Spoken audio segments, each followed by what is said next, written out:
Hey, sometimes life is full of serendipity, as is the case with our next guest's debut novel, which seems ripped from the headlines. Eric Barnes started writing his novel 10 years ago about a young man who becomes a business mogul, but his whole company is based on a lie. Does that sound familiar? Yes. We welcome this morning to AM Northwest the author of Shimmer, Eric Barnes.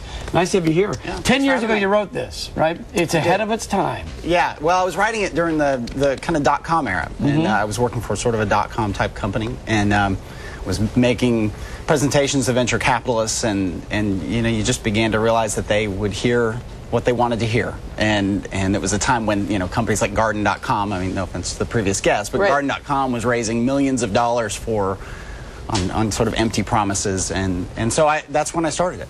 Okay, so went from there. Tell us more about the book. The book is built a guy who has built a company with his cousin, actually, that it's built on a lie, on a technology that doesn't work, that only seems to work, that is essentially running out of time, and the only way to keep it going is to make it bigger. And so in that sense, it was originally kind of a technical Ponzi scheme, but it was also a financial Ponzi scheme. They needed more clients, needed more money to keep the lie alive and try to find a way out of it. And you wrote this so long ago, yet it's so similar to Bernie Madoff. So did you have a hard time selling the book, and when did you finally sell it? Well, you know, I wrote the first draft, you know, back late 90s. Publishing is a very slow process. I sort of set the book aside, then went through a couple of different agents. It was all the agent's fault.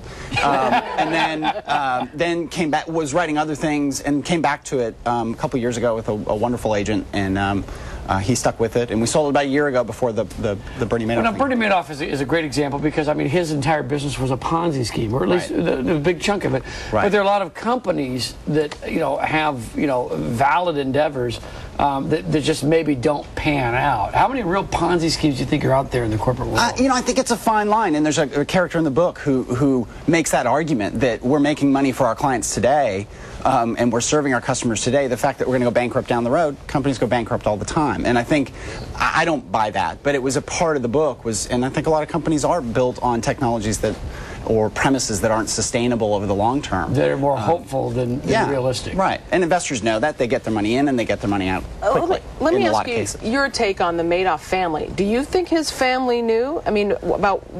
I think that it's hard to believe they didn't suspect something. It's hard to believe they didn't have some sense that there was something, that they were pushing the limits.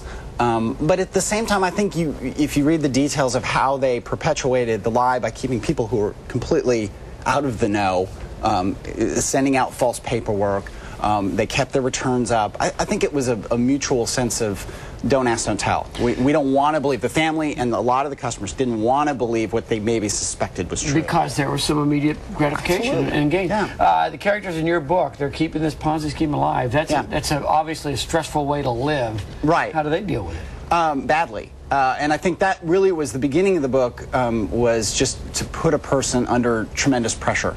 I had worked at a company that kind of boomed and busted, and that was really what it was about, more than the lie originally, was just one person's just sense of pressure and the sense of commitment he had to the people who worked for him, and going through layoffs, and which was also oddly timely now.